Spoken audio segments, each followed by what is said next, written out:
여러분 안녕하세요. 해상법 제7-2강을 시작하도록 하겠습니다. 이번 시간도 계품운송계약에 대해서 공부를 하게 되는데요.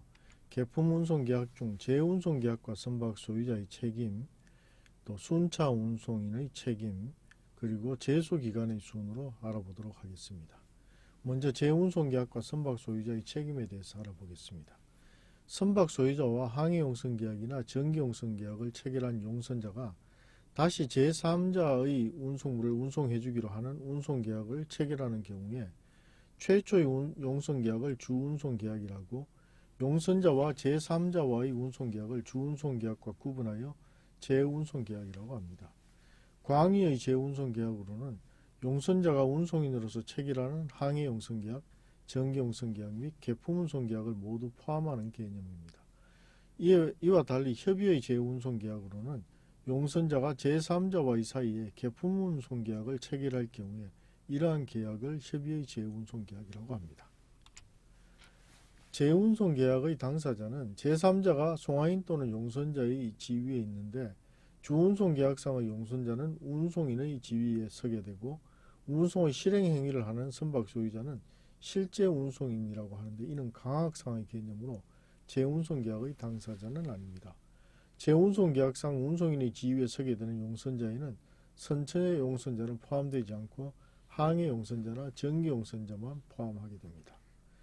제운송계약의 법률관계는 결국 주운송계약과는 독립된 제2, 제3의 운송계약이라고 할 수 있는데요. 용선자는 선박 소유자 등에게 지급할 용선료와 자기가 제운송계약에 의하여 취득할 운임과의 차액을 취득하게 됩니다. 주운송계약과는 독립된 제2의 운송계약이므로 제운송계약에 의하여 선박 소유자 등의 권리 의무를 불이익하게 변경하는 것은 계약의 당사자가 아닌 선박 소유자 등에 대하여 아무런 구속력이 생기지 않습니다. 관련된 판례를 보도록 하겠습니다. 대판 2004년 10월 27일 2004-7040 사건입니다. 제용선계약의 경우 선주와 용선자 사이의 주된 용선계약과 용선자와 제용선자 사이의 제용선계약은 각각 독립된 운송계약으로서 선주와 제용선계약의 제용선자와는 아무런 직접적인 관계가 없다 할 것인 바, 제용선계약 등에 의하여 복수의 해상 운송 주체가 있는 경우 운송의 최종 수요자인 운송 의뢰인에 대한 관계에서는 용선계약에 의하여 그로부터 운송을 인수한 자가 누구인지에 따라 운송인이 확정되는 것이고, 선화증권의 발행자가 운송인으로 인정될 개연성이 높다 하겠지만, 그렇다고 하여 선화증권의 발행 사실만으로 당연히 운송인의 지위가 인정되는 것은 아니다. 이와 같이 판시하였습니다. 성립 요건을 알아보겠습니다.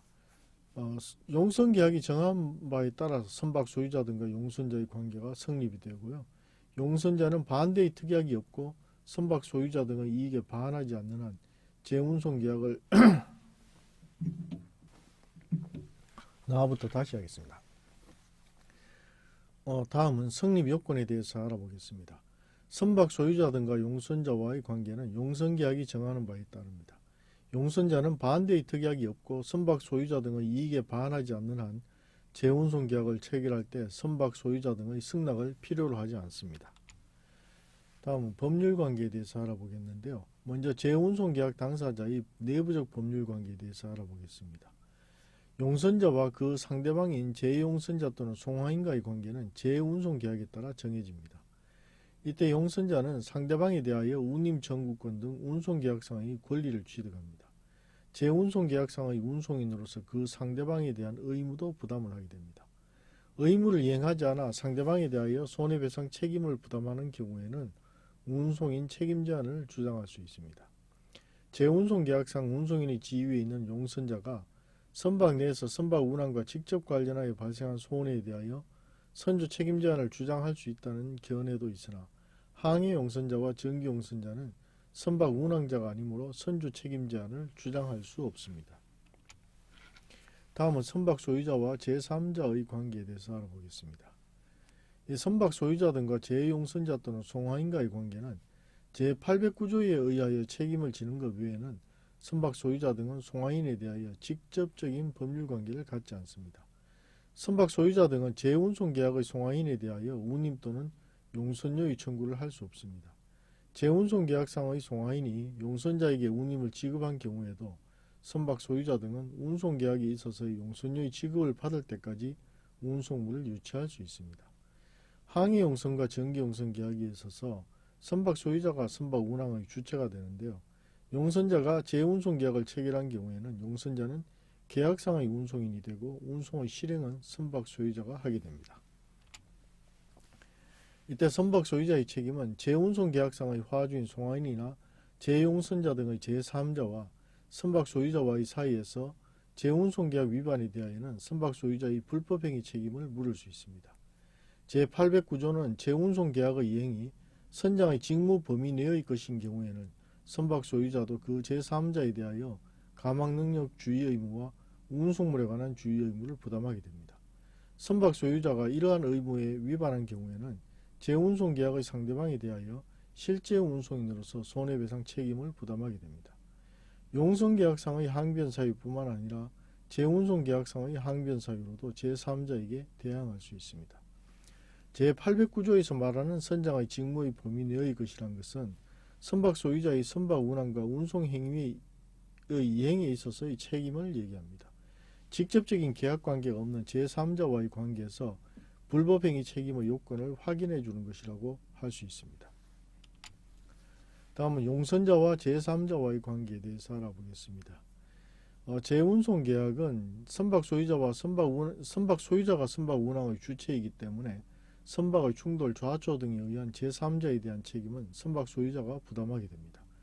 용선자는 재운송 계약의 당사자에 대한 계약상의 책임 이외에 제3자에 대하여는 책임을 물을 수 없습니다.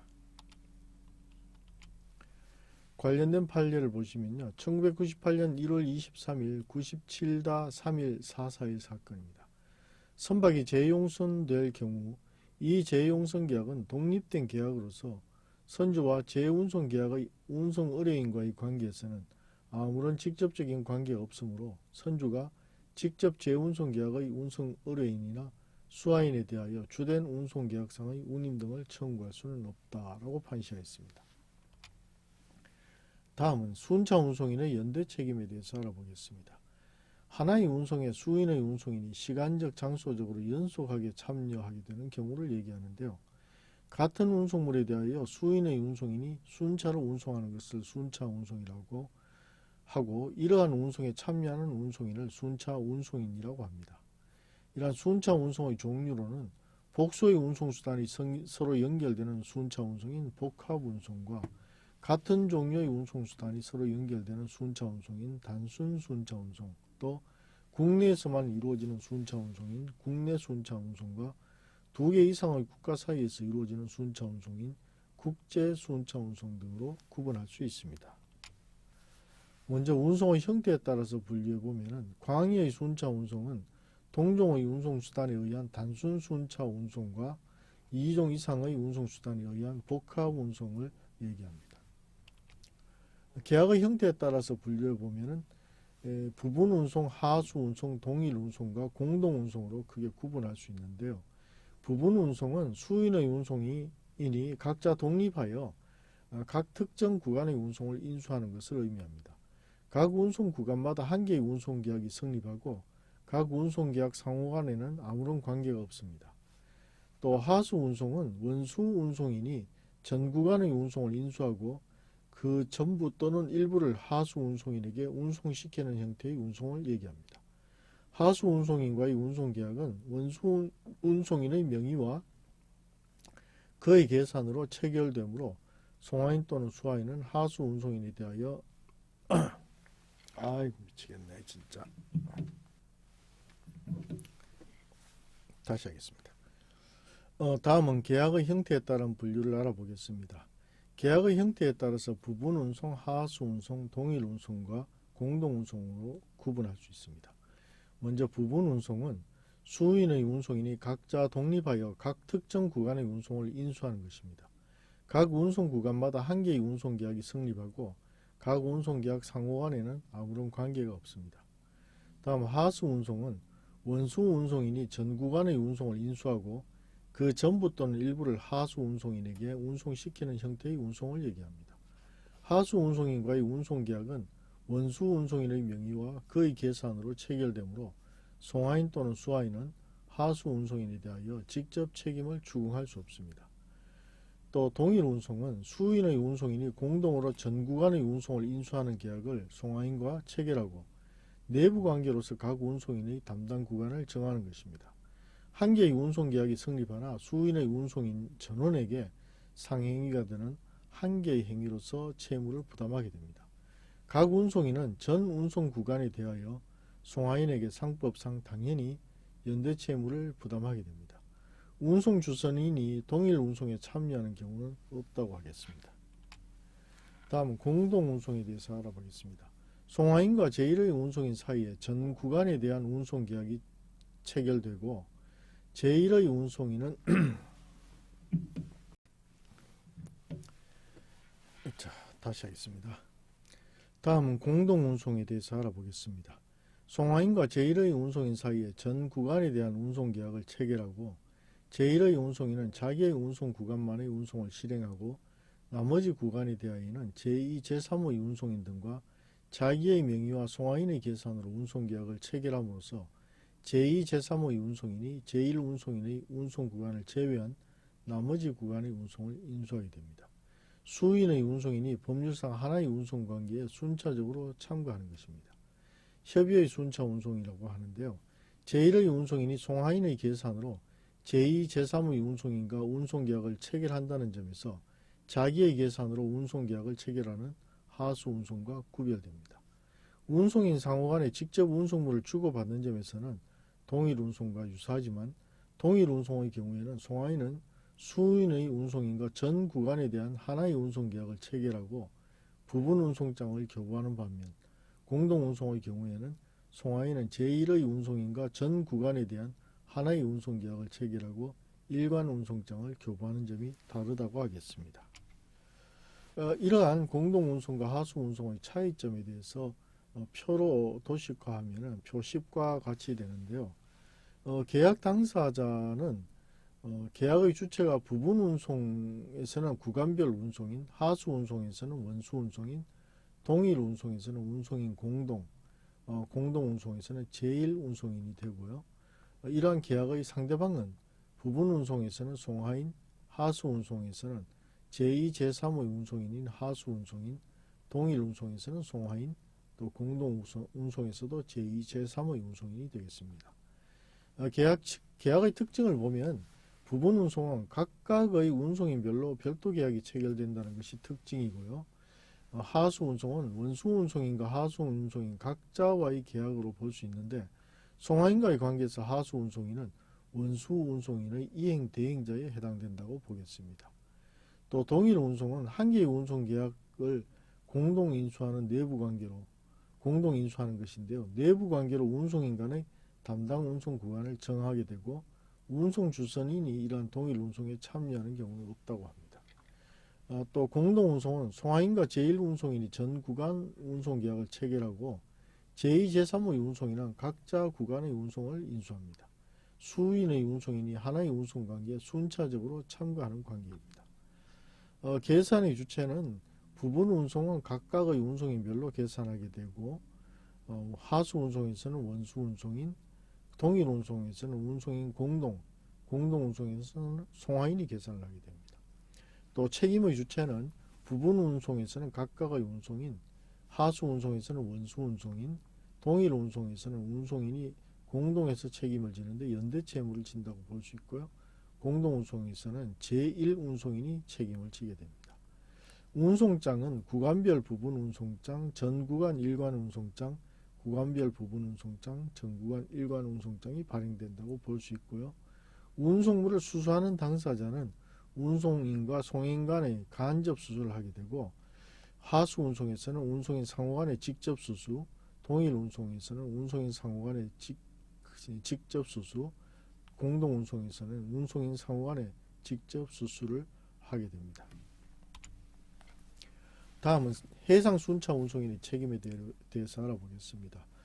연대 배상 책임을 진다고 규정을 하고 있는데요. 수인이 순차로 해상에서 운송할 경우에는 각 운송인은 운송물의 멸실훼손 또는 연착으로 인한 손해를 연대하여 배상할 책임을 지게 됩니다. 운송인 중의 1인이 손해를 배상한 때에는 그 손해의 원인이 된 행위를 한 운송인에게 구상권을 가지게 됩니다. 그 원인이 된 행위를 한 운송인을 알 수 없는 때에는 각 운송인이 운임의 비율로 손해를 분담하지만 그 손해가 자기의 운송 구간에서 발생하지 않았음을 입증한 운송인은 손해 분담의 책임이 없다고 하겠습니다.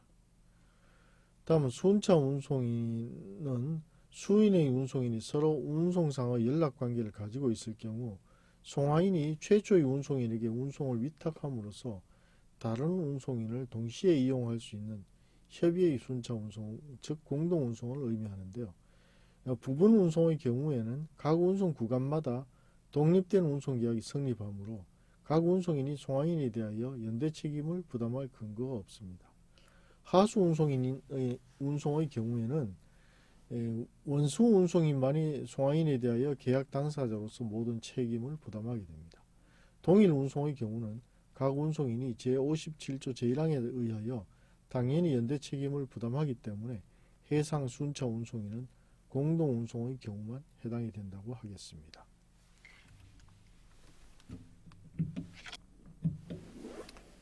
자, 여기부터 다시 하겠습니다.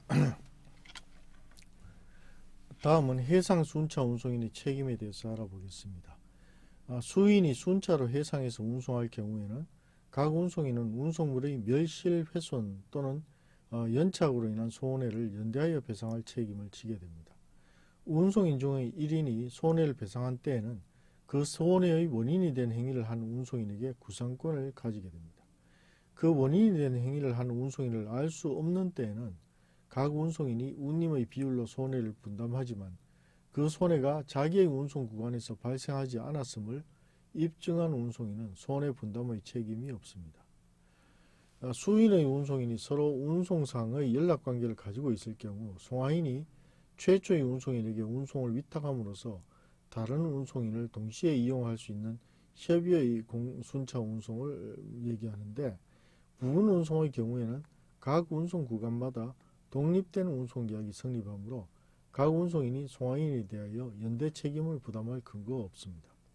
하수 운송의 경우에는 원수 운송인만이 송화인에 대하여 계약 당사자로서 모든 책임을 부담하게 됩니다. 동일 운송의 경우는 각 운송인이 제57조 제1항에 의하여 당연히 연대 책임을 부담하기 때문에 해상 순차 운송인은 공동 운송의 경우만 해당이 된다고 하겠습니다. 다음은 제소기간에 대해서 알아보겠습니다. 제소기간의 법적 성질은 제척기간이라고 할 수 있는데요. 제814조에서 운송인의 채권 채무의 소멸이라는 명칭하에 운송인 책임에 대한 제소기간을 규정하고 있습니다. 소멸시효로 인하여 또는 시효로 인하여라는 문구를 사용하고 있지 않다는 점과 재판상 청구를 요건으로 한다는 점에서 육상물건 운송인의 책임의 소멸과는 달리 특별 소멸 사유가 없다고 할 수 있겠습니다. 제척기간의 준수 여부에 대하여는 법원이 직권으로 조사해야 한다는 점에서 소멸시효와는 다르다고 하겠습니다. 즉, 육상운송에서는 이러한 시효기간을 소멸시효로, 단기 소멸시효로 보고 있는데요.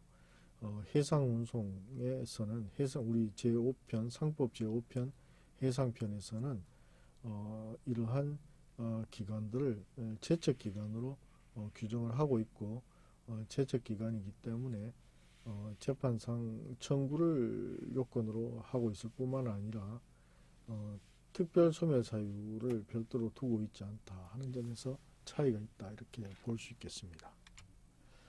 다음은 운송인의 채권 및 채무에 대한 제척기간에 대해서 구체적으로 하나씩 알아보도록 하겠습니다. 단기 제척기간을 두고 있는데요. 운송인의 송화인, 수화인에 대한 채권 및 채무, 즉 운송인과 적하 이해관계인 상방의 채권을 모두 단기 제척기간의 대상으로 하고 있습니다. 채권과 채무 모두 제척기간에 해당이 된다, 이렇게 볼 수가 있는데요. 수화인은 선화증권이 발행된 경우 그 선화증권의 정당한 소진을 포함하고 운송인 또는 그의 사용인의 선의 악의는 제척기간에 영향을 미치지 아니합니다. 즉 제척기간은 권리의 존속기간이기 때문에 그 선의 악의는 묻지 않는다. 사용인 또는 대리인이라 함은 운송인 등과 고용계약 또는 위임계약 등에 따라 그의 지휘감독을 받아 그 업무를 수행하는 자를 말하므로 이러한 지휘감독에 관계없이 스스로의 판단에 따라 자기 고유의 사업을 영위하는 독립계약자는 제814조 제1항에 기한 항별을 원용할 수 없습니다. 이러한 제척기간의 기산점은 운송물을 인도한 날 또는 인도할 날을 기산점으로 한다. 이렇게 볼 수 있겠습니다. 그 운송물의 인도, 즉 운송 채무의 이행이 이루어지지 않는 날 또는 아예 하지 않았을 때는 인도할 날을 기준으로 해서 기산한다는 뜻입니다. 운송물을 인도할 날이라 함은 통상 운송계약이 그 내용에 조차 이행되었으면 인도가 행하여져야 했던 날을 의미합니다. 또 청구 원인에 의하여 불구하고라 함은 청구의 원인이 채무 불이행은 물론이고 불법 행위인 경우에도 1년의 제척기간이 적용된다는 뜻입니다. 즉 청구의 원인에 의하여 불구하고라는 것은 불법 행위로 묻든 채무 불이행으로 묻든 모두 제척기간 1년이 적용된다. 이렇게 이제 하는 것인데요. 일반 이제 민법과는 달리 우리 해상법, 즉 상법 제5편에서는 대부분 그 운송인의 책임에 대해서 이행 보조자를 통하거나 아니면 운송인에 대해서 계약 책임을 피해서 불법 행위를 책임을 물음으로써 책임 제한이나 면책 사유를 피해가기 때문에 이것을 못하게 하기 위해서 불법 행위에 대해서도 동일하게 책임 제한이나 면책을 시키도록 하고 있습니다. 이와 마찬가지로 제척기간의 적용에 있어서도 이러한 것을 피해가지 못하도록 단기 제척기간을 피해가지 못하도록 이렇게 규정을 하고 있는데 그것이 청구 원인에 의하여 불구하고라는 문구입니다. 또 재판상 청구를 해야 된다고 했는데요. 협의의 소송만을 의미하는지 아니면 광의의 재판상의 청구를 의미하는지는 법의 문헌만으로는 분명하지 않습니다. 그러나 헤이그 규칙과 헤이그 비스비 규칙 제3조 제6항의 취지로 볼 때 중재까지를 포함하는 광의로 해석하는 것이 타당하다고 하겠습니다. 물론 중재는 임의중재와 또는 강제중재, 임의중재와 기간중재와 같이 그 법원이 아닌 민간단체 또는 국가가 설립한 단체에 중재를 신청하는 것이지만은 이것을 재판상 청구와 같은 의미로 해석을 하겠다는 것입니다. 소송, 중재, 지급명령의 신청, 중재인 선정의 통지, 민사조정의 신청, 파산 선고의 신청, 민사집행법에 의한 배당 요구, 소송의 고지, 선박 소유자 등의 책임제한 절차에 관한 법률에 따른 선주 책임제한 절차의 첨가 등을 모두 포함하는데요. 이와 같이 법에 의해서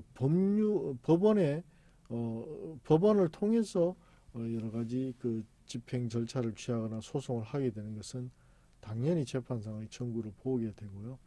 재판을 실제로 하지 않고 또 법원을 거치지 않더라도 중재를 통해서 이러한 그 청구를 하는 경우에도 재판상 청구로 여기에서는 해석을 하고 있습니다.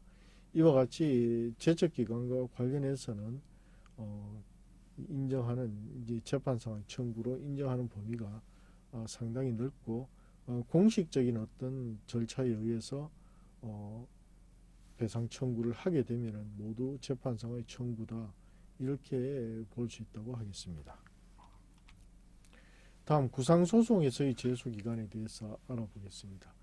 운송인이 운송을 제3자에게 재위탁한 경우 운송인의 제3자에 대한 채권은 운송인이 화주 측과 배상 합의를 한 날 또는 화주 측이 운송인을 상대로 재판상 청구를 한 날로부터 3개월이 지나기 전에는 소멸하지 아니합니다. 운송인이 재판상 청구를 받은 날로부터 3개월 이내에 제3자에게 소송 고지를 한 경우에는 재판이 확정 또는 종료된 날로부터 3개월이 지나기 전에는 소멸하지 아니합니다. 이때 일정 기간에 대한 해석이 문제되는데요. 제814조 제2항은 제1항의 규정에 불구하고 일정 기간이 지나기 전에는 소멸하지 아니한다라고 규정하고 있습니다. 이 일정 기간은 일반적으로 위에서 설명한 1년의 제척 기간을 의미합니다. 항해 용선자가 화주와 개품 운송 계약을 체결한 경우에도 적용될 수 있을 것인가 하는 문제가 있는데 제840조 제1항에서는 항해 용선자가 선박 소유자에게 가지는 채권에는 2년의 제척 기간이 적용된다고 규정하고 있습니다. 이런 경우에는 일정 기간을 제840조 제1항에서 규정한 2년의 제척 기간이라고 해석할 수 있겠습니다. 구상소송에서 제소기간을 구별하는 이유는 운송인이 화주 측으로부터 인수한 운송을 제3의 운송인에게 재위탁하는 경우 또는 용선자가 제3자와 재용선계약 또는 개품운송계약을 체결한 경우에 운송인과 화주 또는 용선자와 제3자 사이의 채권 채무에 운송인과 화주 사이에 적용되는 제척기간과 동일한 제척기간이 적용되면 운송인 측이 불측의 손해를 입을 염려가 많기 때문입니다. 운송은 제3자에 의하여 실행되기 때문에 운송인은 자기와 운송계약을 체결한 화주가 손해배상을 청구해 오기 전에는 운송물의 멸실훼손 또는 인도지연이 있었는지를 알 수 없는 경우가 많습니다. 화주가 제척기간이 만료될 무렵 운송인에게 손해배상 청구를 해오는 경우에 운송인으로서는 제3자에 대하여 구상소송을 제기할 시간적 여유가 없다고 하겠습니다. 관련된 판례를 보도록 하겠습니다. 대법원 2022년 6월 9일 선고 2017-2478448 사건입니다. 상법 제814조 제1항은 운송인의 송화인 또는 수화인에 대한 채권 및 채무는 그 청구 원인에 의하여 불구하고 운송인이 수화인에게 운송물을 인도한 날 또는 인도할 날부터 1년 이내에 재판상 청구가 없으면 소멸한다. 다만 이 기간은 당사자의 합의에 의하여 연장할 수 있다고 정하고 있다. 이러한 해상 운송인의 송화인이나 수화인에 대한 권리 의무에 관한 소멸 기간은 제척 기간에 해당한다. 다음은 대법원 2019년 6월 13일 선고 2019-205947 판결입니다. 한편 상법 제814조 제1항의 제척 기간을 도과하였는지 여부는 법원의 직권조사 사항이므로 당사자의 주장이 없더라도 법원이 이를 직권으로 조사하여 판단하여야 한다. 또한 당사자가 제척기간의 도과 여부를 사실심 변론 종결 시까지 주장하지 아니하였다 하더라도 상고심에서 이를 새로이 주장 증명할 수 있다. 다음은 대판 2007년 6월 28일 2007-16113 사건입니다. 운송인의 용선자 송화인 또는 수화인에 대한 채권 채무는 그 청구 원인에 의하여 불구하고 운송인이 수화인에게 운송물을 인도한 날 또는 인도할 날부터 1년 이내 재판상 청구 없으면 소멸하는 것이고 위 기간은 제소기간으로서 법원은 그 기간의 준수 여부에 관하여 직권으로의 증거조사를 할 수 있으나 법원에 현출된 모든 소송 자료를 통하여 살펴보았을 때 그 기간이 도과하였다고 의심할 만한 사정이 발견되지 않는 경우까지 법원이 직권으로 추가적인 증거조사를 하여 기간 준수의 여부를 확인하여야 할 의무는 없다라고 판시하였습니다. 또 대판 1997년 4월 11일 96-42246 사건에서는 선화증권의 정당한 소지는 상법 제811조에서 말하는 수화인에 해당하며 같은 법 같은 조는 그 청구 원인에 의하여 불구하고 운송인의 수화인에 대한 채권 및 채무에 대하여 적용하도록 되어 있으므로 운송인의 악의로 인한 불법행위 채무에 대하여도 적용된다라고 하였습니다.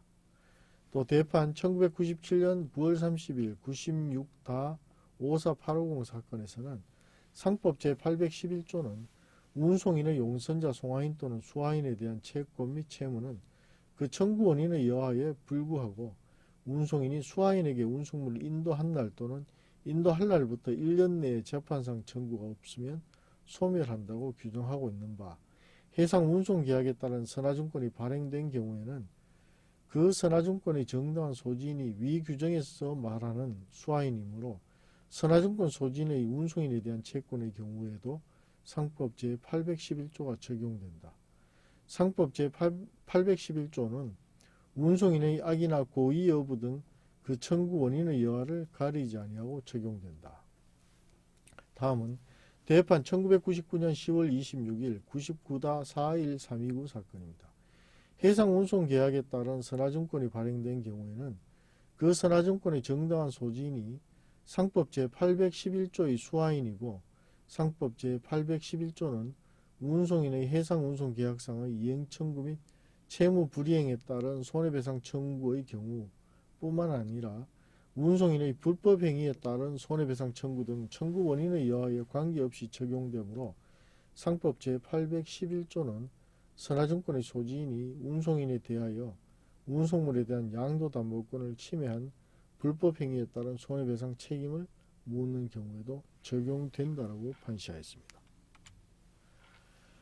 또 대법원 2019년 6월 13일 선고 2019-205947 판결에서는 상법 제814조 제1항은 운송인의 송화인 또는 수하인에 대한 채권과 채무는 그 청구 원인의 여하에 불구하고 운송인이 수하인에게 운송물을 인도한 날 또는 인도할 날부터 1년 이내에 재판상 청구가 없으면 소멸하되 당사자의 합의에 의하여 위 기간을 연장할 수 있도록 규정하고 있다.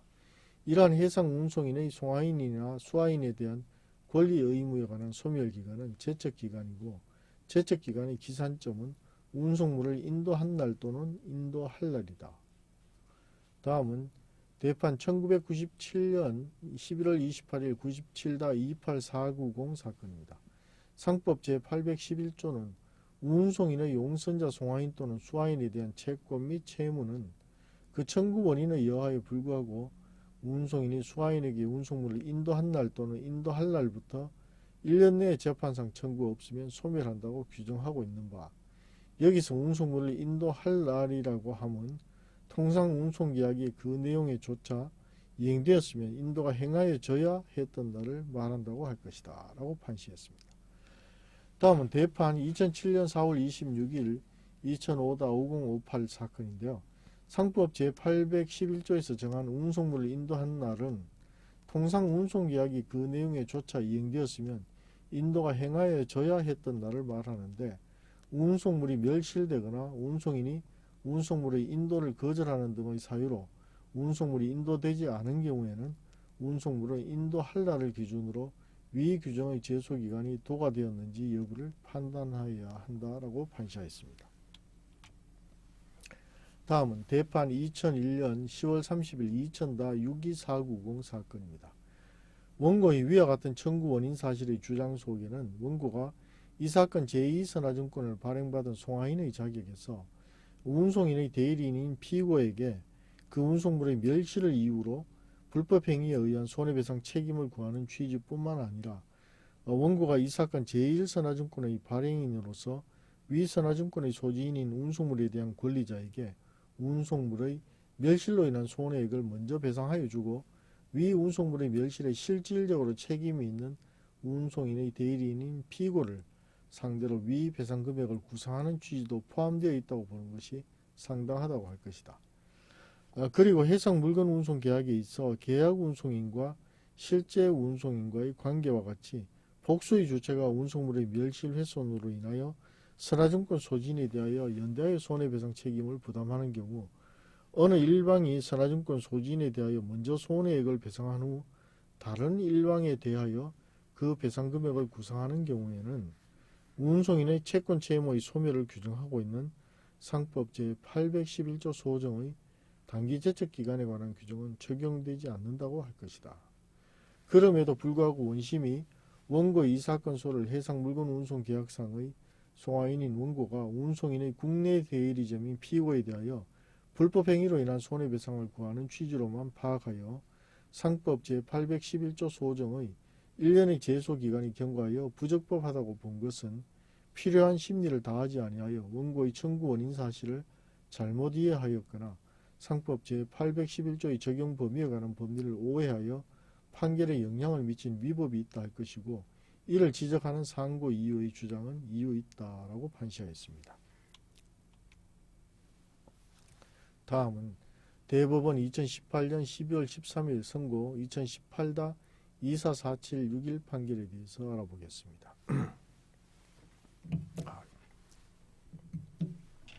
자, 이걸 다시 하겠습니다.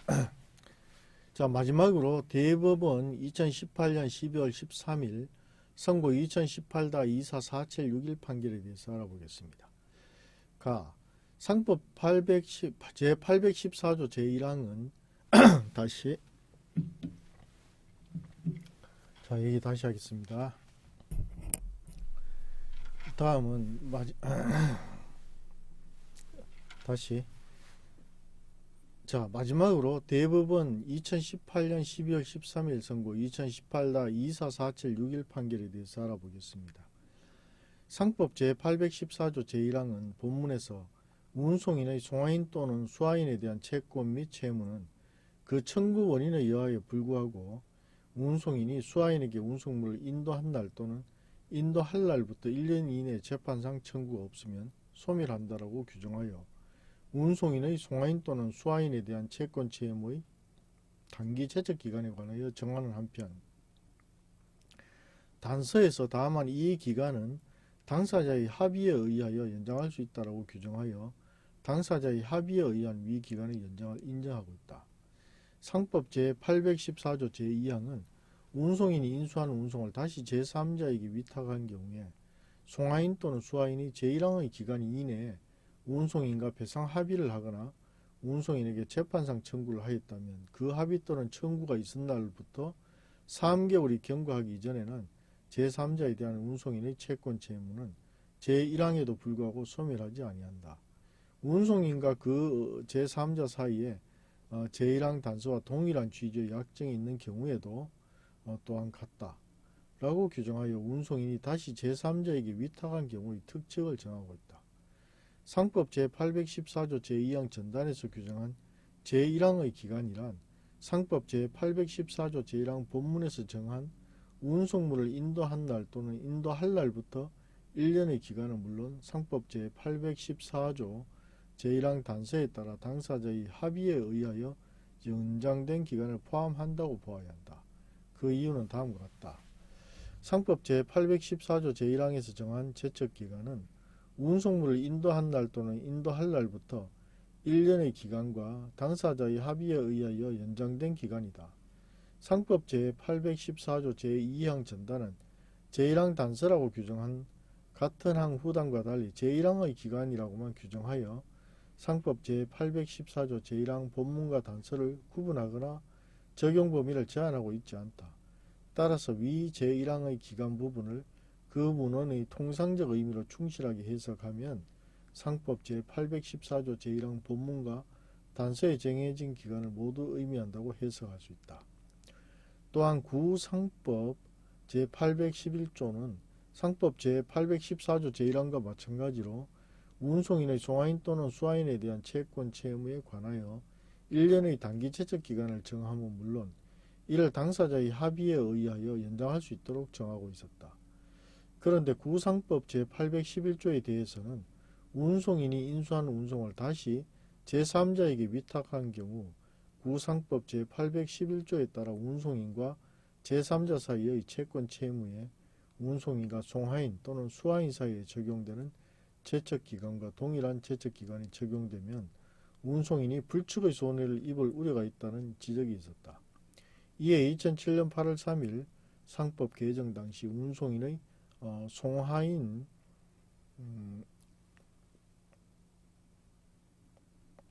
또는 수화인에 대한 채권 채무에 관한 구상법 제811조를 상법 제814조 제1항으로 옮기면서 상법 제814조 제2항을 신설하여 운송인이 인수한 운송을 다시 제3자에게 위탁한 경우에 송화인 또는 수화인이 상법 제814조 제1항의 기간 이내에 운송인과 배상 합의를 하거나 운송인에게 재판상 청구를 하였다면 그 합의 또는 청구가 있은 날부터 3개월이 경과하기 이전에는 그 제3자에 대한 운송인의 채권 채무는 제1항에도 불구하고 소멸하지 않도록 하여 운송인의 채권을 보호하기 위한 규정을 두었다. 따라서 상법 제814조 제1항 단서에 따라 당사자의 합의에 의하여 연장된 기간도 상법 제814조 제2항 전단에서 정한 제1항의 기간에 포함된다고 보는 것이 상법 제814조 제2항의 입법 취지에 맞는다. 게다가 상법 제814조 제2항 전단의 제1항의 기관의 상법 제814조 제1항 전단에 따라 당사자의 합의에 의하여 연장된 기간을 포함하지 않으면 당사자의 합의에 의하여 상법 제814조 제1항 본문의 기간을 연장할 수 있도록 한 그 단서의 취지에도 맞지 않는다.